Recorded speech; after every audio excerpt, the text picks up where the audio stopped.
Hello kids, this is Ankit Jangam. I welcome you to the 7th chapter of your book, that is motion. In this chapter, we're going to discuss about motion, rest, distance, displacement, speed, velocity, acceleration and many more. But in today's video, we'll learn about distance and displacement. Let's start with it. तो जब भी हम motion की बात करते हैं हमें सबसे पहले ये चीज पता होनी चाहिए कि मोशन होता क्या है। तो इसके लिए हम बोलते हैं कि एक ऑब्जेक्ट की बात करते हैं। ऑब्जेक्ट क्या है? जो भी चीज आप छू पा रहे हैं, टच कर पा रहे हैं, either you can feel, is known as object. तो object are generally at rest or at motion. तो किस ऑब्जेक्ट को हम रेस्ट बोलेंगे, किसको मोशन बोलेंगे, इसको समझते हैं। जब भी एक ऑब्जेक्ट आपने कई बार देखा होगा कि रखा हुआ है किसी जगह पर और वो हिल नहीं रहा, ठीक है। अगर मैं थोड़ी देर यही इसी कंडीशन में रह जाता हूं और हिलता नहीं हूं तो you'll say I'll be on rest, but what you see, my hands are moving, my hands are actually moving, that shows कि मेरे हाथ तो एटलीस्ट क्या है, मोशन में है। सो जनरली रेस्ट का मतलब क्या है? An object is said to be rest. कब बोलेंगे कि कोई ऑब्जेक्ट रेस्ट पर है? when it does not change its position with respect to its surrounding in given time। Okay, इस बात का मतलब समझते हैं।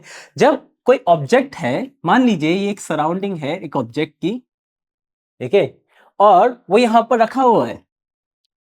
अब for a given time period वो अपनी पोजीशन चेंज नहीं कर रहा है, जहां पर है जैसा है तब तक वैसा ही रहेगा for a fix time period. Okay, तो इस केस में इस ऑब्जेक्ट को मैं क्या बोलूंगा? This object is at rest. Okay, तो जनरली आपकी चेयर, ब्लैक बोर्ड या फिर कोई भी क्लास में टेबल पड़ी होगी जो आपके रिस्पेक्ट में क्या है, रेस्ट पे, रेस्ट पर रहेगी, ठीक है। और फिर हम मोशन क्या बोलेंगे? जनरली क्या होता है, आप बाहर देखते हैं विंडो के, और विंडो के बाहर देखते हैं आपको दिखता है कि शायद तो कोई किड फुटबॉल खेल रहा है, तो that ball is moving. Okay, हो सकता है वहां पर एक पेड़ है वो खड़ा है, it is not changing its position, but football move कर रही है, चिल्ड्रंस मूव कर रहे होंगे, बर्ड्स मूव कर रहे होंगे। तो जो भी चीज असल में मूव कर रही है विद रिस्पेक्ट टू टाइम, उनको हम क्या बोलते हैं? Those objects are in motion, ठीक है। So motion, an object is said to be in motion if it change its position with respect to surrounding and given time. अच्छा, अभी मैंने एक सराउंडिंग की बात करी, गार्डन, ठीक है, आपके स्कूल का ग्राउंड, जहां पर हो सकता है पेड़ है और गोल पोस्ट है, हो सकता है आपका पिच है, and definitely they are not changing their space. जहां पर है जैसे है वैसे के वैसे मेंटेन है, they are not changing their position. What it means कि दे आर फिक्स्ड। आप उन्हें कल भी देखेंगे तब भी फिक्स हैं, अगले दिन देखेंगे तब भी फिक्स है, दे आर नॉट चेंजिंग। सो ऐसी ही चीजों को हम क्या बोलते हैं? Frame of reference. Frame of reference क्या हो सकता है? एक पॉइंट हो सकता है, एक पोजीशन हो सकती है, और फ्रेम ऑफ रेफरेंस के हिसाब से ही बॉडी या तो रेस्ट पे होती है या मोशन पे होती है, ठीक है। इस बात को समझते हैं। एक मोशन के केस में बोल सकते हैं car is moving on a road that will be in motion with respect to person standing on the road, ठीक है। इस एग्जांपल से क्या बोला कि एक इंसान खड़ा है, ठीक है, रोड पर, और उसी रोड पर एक कार क्या कर रही है?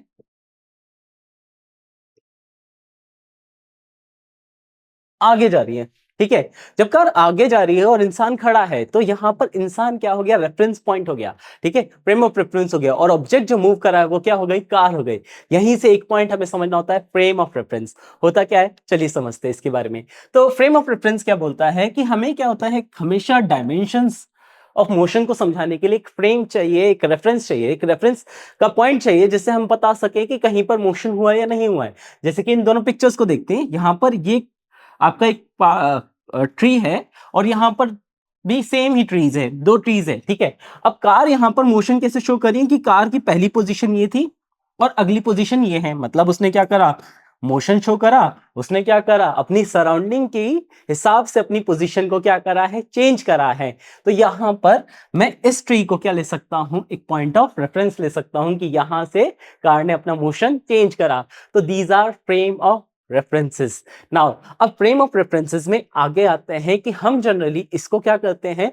इजियर करने के लिए हम पॉइंट्स को, चीजों को हम, ताकि इनको पिक्टोरियल वे में हम इसको रिप्रेजेंट कर सकें, तो हम क्या करते हैं जनरली, हो सकता है इसे ग्राफ में लें, हो सकता है पॉइंट्स के तौर पे लें, ठीक है।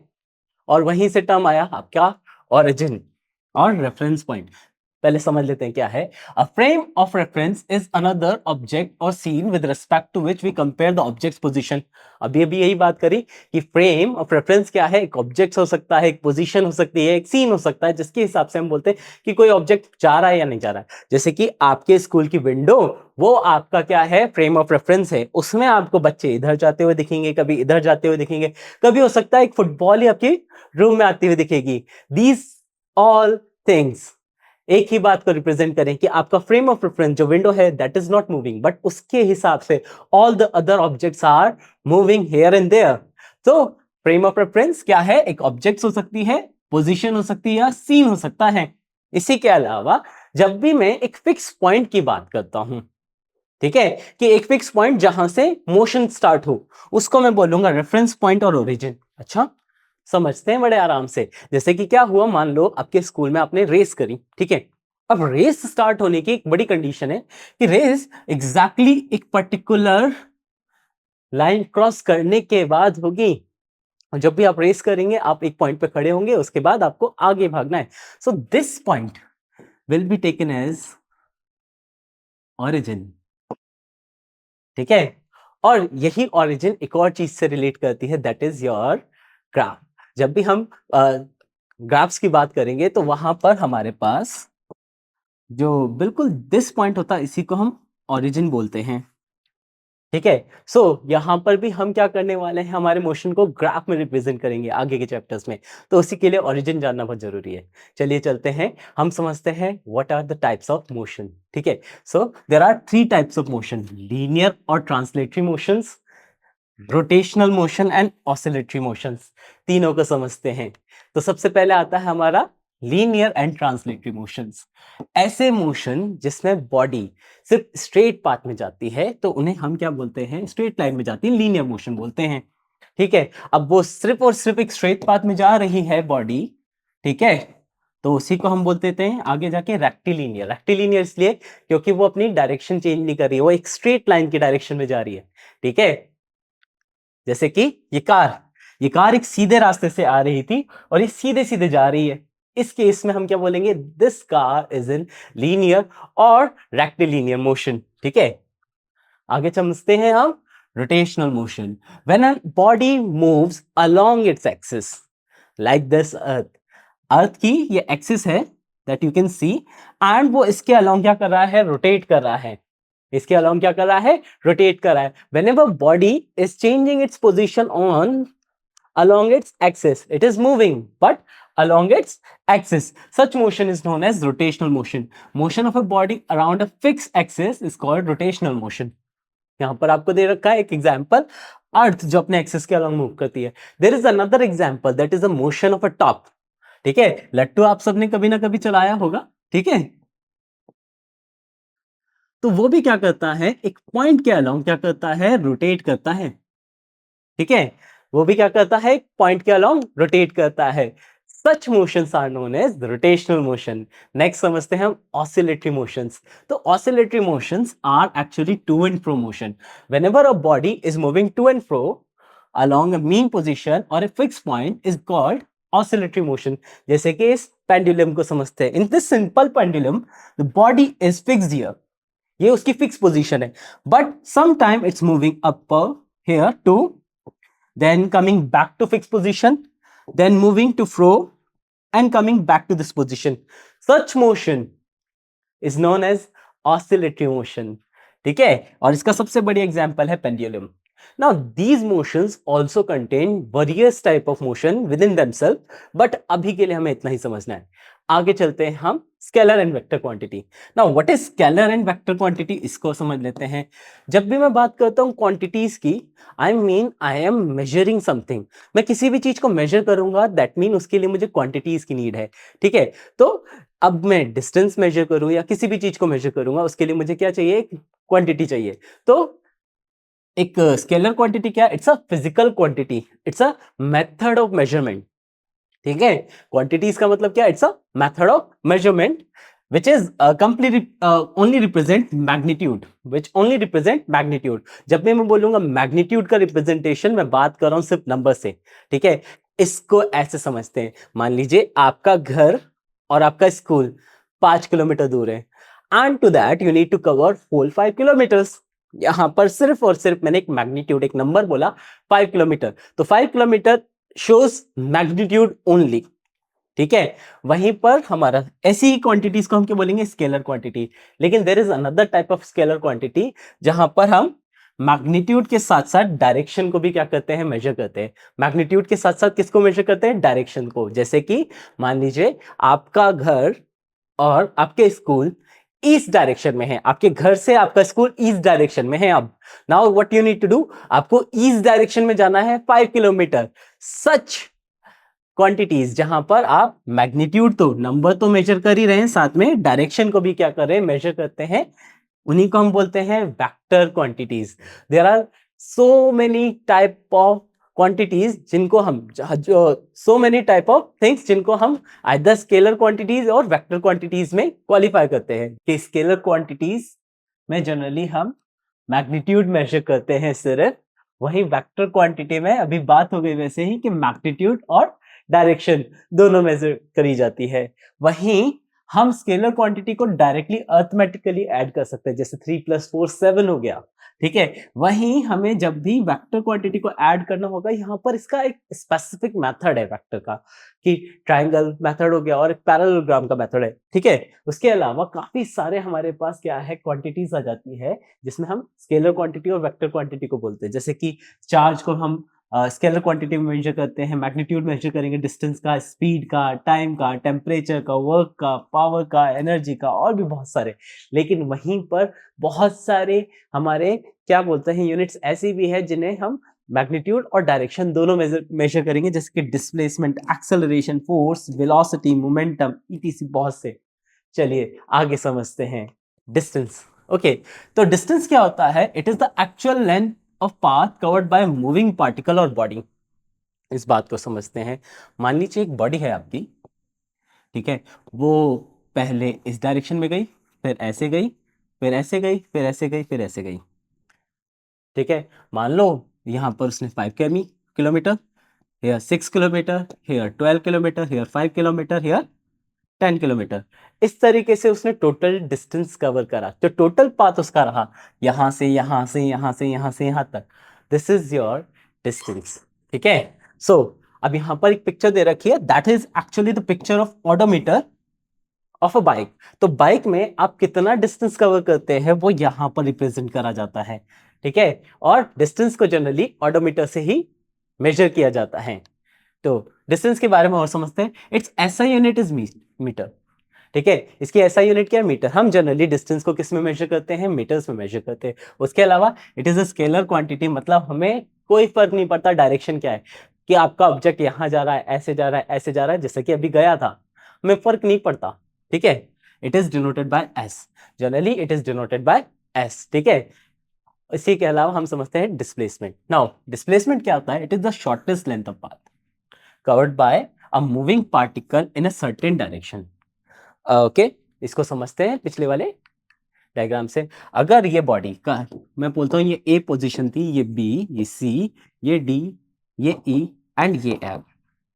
अब body A to F travel करी है, तो यहां से लेकर यहां तक ये बॉडी का क्या होगा, शॉर्टेस्ट पाथ होगा। तो यही आपका है डिस्प्लेसमेंट, ठीक है। रेस्ट क्या है आपका, डिस्टेंस। चलिए बात कर लेते हैं। अब ये शॉर्टेस्ट पाथ है और इसको भी हम किस में मेजर करते हैं, मीटर्स में मेजर करते हैं। अब काफी सारी चीजों में शॉर्टेस्ट पाथ होते हैं बॉडी के, जैसे मान लीजिए एक बी है और आपकी रैंडम बी वो इस तरीके से जा रही होती है, ठीक है। मैं इस पॉइंट को ए बोल देता हूं, इस पॉइंट को मैं बी बोल देता हूं। तो ये उसका जो कर्व पाथ है, ये एक्चुअली में उसका डिस्टेंस कवर्ड है। बट मैं ए पॉइंट से बी पॉइंट तक जो ये स्ट्रेट लाइन खींचता हूं, ये किस चीज को रिप्रेजेंट करती है, आपकी डिस्प्लेसमेंट को रिप्रेजेंट करती है। किस चीज को रिप्रेजेंट करती है, डिस्प्लेसमेंट को रिप्रेजेंट करती है। सो डिस्प्लेसमेंट को भी हमने किस में मेजर करा, मीटर्स में मेजर करा। बट यहाँ पे डायरेक्शन का सेंस होना भी काफी ज्यादा कंपलसरी नीड है। इसके अलावा it is a vector quantity. ये बात हमें पता चल ही चुका है कि जब ऑब्जेक्ट कैसा भी मूव कर रहा है, बट हम डिस्प्लेसमेंट कब बोलेंगे, कि एक डायरेक्शन में उसका शॉर्टेस्ट पाथ ढूंढेंगे। जैसे कि स्ट्रेट लाइन यहां पर क्या बता रही है, point A and point B के बीच में शॉर्टेस्ट पाथ। ठीक है, this is known as your vector quantity, this is your displacement. ठीक है, इसको जनरली हम ऐसे ही डिनोट करते हैं, लेकिन हायर क्लासेस में हम इसके ऊपर एरो भी लगा देते हैं। दिस एरो एक्चुअली रिप्रेजेंट कि हमारे पास जो क्वांटिटी है वो वेक्टर क्वांटिटी है। चलिए आगे समझते हैं। अब इसी के साथ हम एक नोट है, if a body travel in such a way that it come backs to its starting point then the displacement is zero. Okay, इसको समझते हैं कि आपकी बॉडी है और एक सर्कुलर पाथ में क्या कर रही है, मूव कर रही है। बॉडी ने इस पोजीशन से मूव करना शुरू करा और इसी पोजीशन पे वापस आ गई। ठीक है, इस डिस्टेंस अगर मैं इस बॉडी का निकालता हूं, इस सर्कुलर पाथ में मैं अगर डिस्टेंस निकालता हूं, that will be circumference of your circle. तो डिस्टेंस आ जाएगा मेरा 2πr। ठीक है, अगर ये रेडियस r है, लेकिन डिस्प्लेसमेंट विल बी जीरो। ऐसा क्यों हुआ, समझते हैं। जब बॉडी आपकी ए पर थी, वो घूमकर वापस किस पर आ गई है, ए पोजीशन पे, तो उसका शॉर्टेस्ट पाथ ए से ए पर रहा। ए पॉइंट से मूव करना शुरू करा, ए पॉइंट पे आ गया, अल्टीमेटली उसका शॉर्टेस्ट पाथ क्या हो गया, जीरो।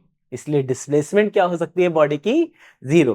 बट डिस्टेंस कभी भी जीरो नहीं होगा। इसके साथ साथ अगर मैं बात करता हूं ओरिजिन के बेसिस पे, मान लीजिए ये आपका एक कार्टेशियन प्लेन है, ये बॉडी और ये है आपकी ओरिजिन, यहां पर होने वाले मूवमेंट्स को मैं बोलता हूं कि ये पॉजिटिव मूवमेंट्स है।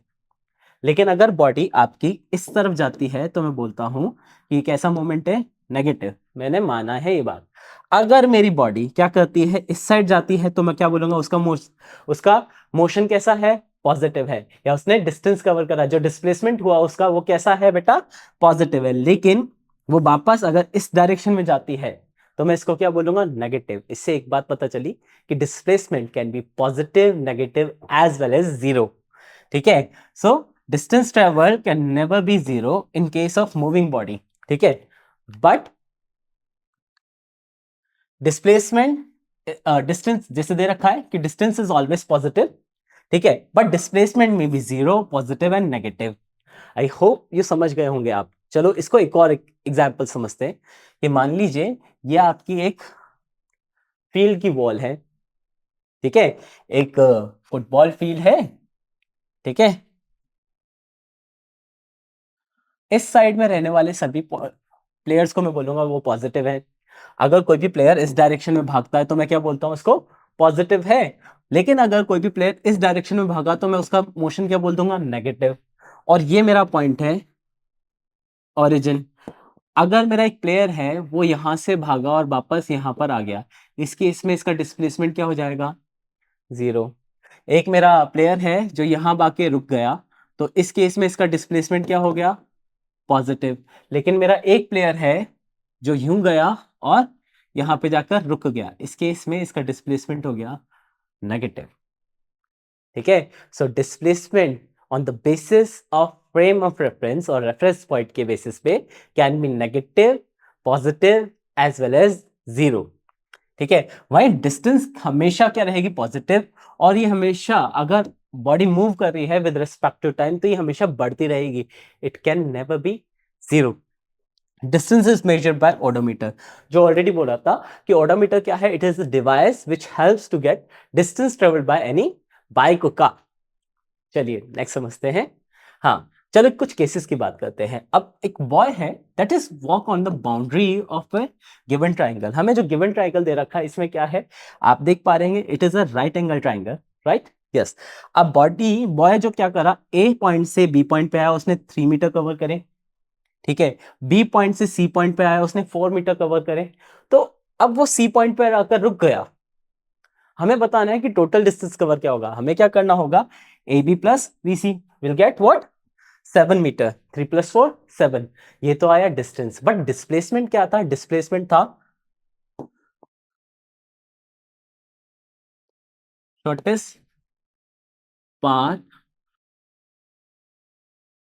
Covered, that is here A and C. Point A से हमारा बॉय शुरू हुआ, पॉइंट सी पे जाकर वो पहुंच गया. दिस इज योर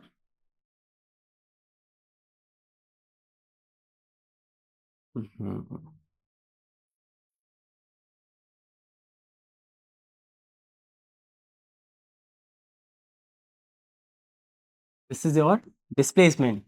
तो हमें जब भी डिस्प्लेसमेंट पता करना होगा, हमें क्या पता करना होगा? Shortest path of the body travelled. ठीक है, चलिए निकालते हैं.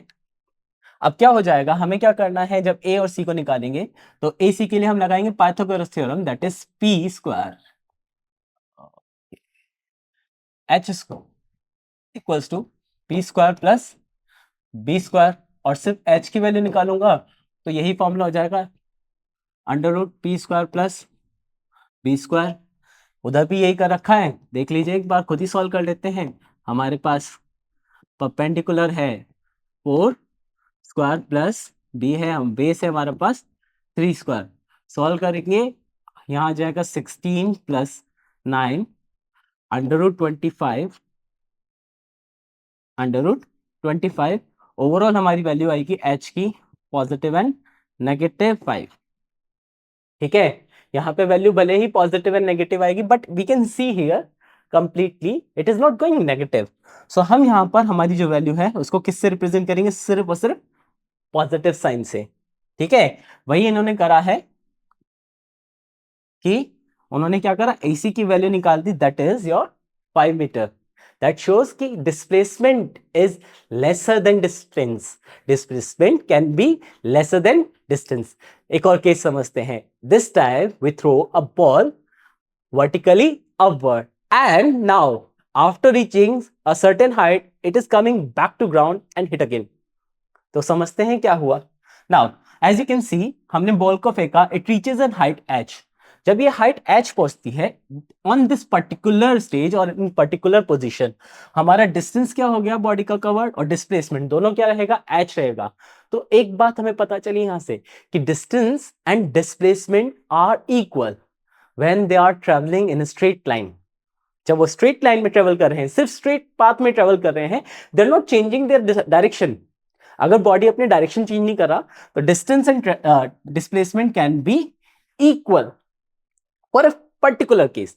बट जैसे ही बॉल ऊपर जाने के बाद नीचे आई तो देखो, एक बार तो उसने h डिस्टेंस कवर करा और एक बार नीचे आते हुए उसने क्या करा, h डिस्टेंस कवर करा. तो डिस्टेंस तो टोटल हो गया उसका 2h. वहीं मैं बात करूं डिस्प्लेसमेंट की, वो जिस पोजीशन से स्टार्ट हुआ था उसी पोजीशन पे वापस आ गया. आपकी बॉल जिस पोजीशन पे गई थी और उसी पोजीशन पे वापस आ चुकी है. वापस आने के बाद नाउ ए पॉइंट शुरू करा था, ए पॉइंट पे वापस आ गई है. अब जिस पॉइंट पे आ गई है तो बॉल की क्या हुआ, डिस्प्लेसमेंट यहां पर क्या हो गया, 0. क्योंकि उसका नेट डिस्प्लेसमेंट, जो उसने नेट क्या करा है, अपनी पोजीशन चेंज करी है, वो क्या रही, स्टिल 0. दैट्स व्हाई यहां पर डिस्प्लेसमेंट क्या आया, 0. नेक्स्ट एक और हम स्पेशल केस को समझते हैं, and this will be a body is moving along the circumference of circle of radius r. आपको रेडियस r दे रखी है and body is now moving along this circular path like this. Okay. Now सबसे पहले बताना है कि distance A B कितना रहा. ठीक है, अब डिस्टेंस ए बी क्या हुआ कि बॉडी इस पॉइंट से उठकर वहां आ गई, लाइक दिस. ये पॉइंट था, ये बी पॉइंट था. नाउ कैन यू सी, ये क्या सेमी सर्कल है? Yes, it is the semi circle. तो हम क्या करेंगे, डिस्टेंस का फॉर्मूला क्या हो जाएगा आपका, 2πr/2, क्योंकि इसने आधा सर्कल कवर करा है तो सर्कमफेरेंस का हाफ, तो that will be your πr. तो डिस्टेंस कवर यहां पर क्या आ गया, πr. पर डिस्प्लेसमेंट की बात करूं, अगर दिस इज योर सेंटर, ठीक है, तो r से r, बॉडी ए पॉइंट से बी पॉइंट तक कितना डिस्टेंस कवर करिए, 2r. यस और नो? इसलिए यहां पर डिस्प्लेसमेंट क्या आया, 2r. व्हाट विल हैपन अगर ये बॉडी पूरा का पूरा अपना सर्कमफेरेंस कंप्लीट कर ले, लेट्स सी. ठीक है, अब यहां पर क्या दे रखा है कि बॉडी ए पॉइंट से शुरू हुई और वापस ए टू ए आ चुकी है. Now in this case the body has covered a complete circle. अब कंप्लीट सर्कल करा है तो इसका सरकमफेरेंस क्या हो जाएगा 2πr, और 2πr ही आपका क्या दे रखा है डिस्टेंस कवर्ड। वहीं मैं बात करूं डिस्प्लेसमेंट की, बॉडी ए पॉइंट से शुरू हुई थी और इसी पॉइंट पे वापस आ गई है, तब जिस पॉइंट से शुरू करा उसी पॉइंट पे आ गए तो डिस्प्लेसमेंट विल अगेन 0। यही तो करा है। Okay, in today's video, what we learned, first thing we learned that motion. Motion क्या है कि whenever a body change its position from its surrounding as well as in a given time, किसी भी given time में body अपनी surrounding से अपनी position को change करती है, that's called motion। और अगर नहीं करती है तो हम बोलते हैं rest। और इसमें फ्रेम ऑफ रेफरेंस बहुत ही ज्यादा इंपॉर्टेंट है, और we can say origin is very important to know. इसके अलावा हमने समझा scalar quantity and vector quantity. It is the method to qualify any type of physical quantities. Either उनका मैग्नीट्यूड मेजर करेंगे, हो सकता है मैग्नीट्यूड के साथ डायरेक्शन भी मेजर करना पड़े, और इनके डिफरेंसेस भी हमने जाने। Third thing that we learn, distance and displacement. कि डिस्टेंस क्या होता है, total path covered by any body. वहीं डिस्प्लेसमेंट इज व्हाट, कि शॉर्टेस्ट पाथ कितना कवर करा है। चलिए कुछ असेसमेंट्स पे बात करते हैं। Okay, which is not a vector quantity. हमें ही बताना है कि कौन कौन सी वेक्टर क्वांटिटी नहीं है। आई गेस आपने लास्ट स्लाइड अगर सही से देखी हो तो डिस्प्लेसमेंट एक ऐसा फिजिकल क्वांटिटी है जिसमें मैग्नीट्यूड के अलावा डायरेक्शन चाहिए होती है। एक्सेलरेशन भी एक ऐसी क्या है फिजिकल क्वांटिटी है जिसको डायरेक्शन चाहिए, साथ में फोर्स को भी। लेकिन distance is the only scalar quantity here जिसको सिर्फ हम मैग्नीट्यूड मेजर करते हैं। तो our answer here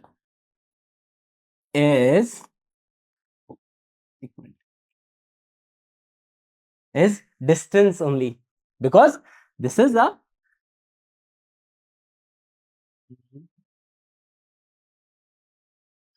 scalar quantity.